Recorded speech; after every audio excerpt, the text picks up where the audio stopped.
నమస్తే అండి. మందార మొక్కలలో పిండి నల్లి అదేనండి మిల్లీ బగ్స్ చాలా మంది ఎదుర్కొనే సమస్య. దీన్ని కంట్రోల్ చేయడానికి ఒక చిన్న రెమెడీ అండి. చాలా బాగా కంట్రోల్ అవుతుంది.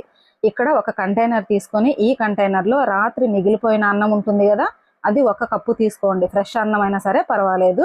ఇందులో ఒక అర లీటర్ వాటర్ పోసి మూత పెట్టి 3 లేదా 4 రోజులు పక్కన పెట్టేసేయండి. 3వ రోజుకంతా కూడా మనకు ఫర్మెంటేషన్ జరుగుతుంది.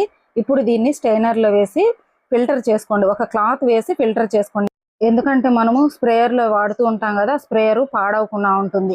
ఇందులో 2-3 చుక్కల హ్యాండ్ వాష్ వేసుకోండి. ఇక్కడ 2-3 చుక్కల నీమ్ ఆయిల్, ఇది ఫ్రెష్ నీమ్ ఆయిల్ అండి. నేను మిల్లుకి వెళ్ళి తెచ్చుకుంటాను.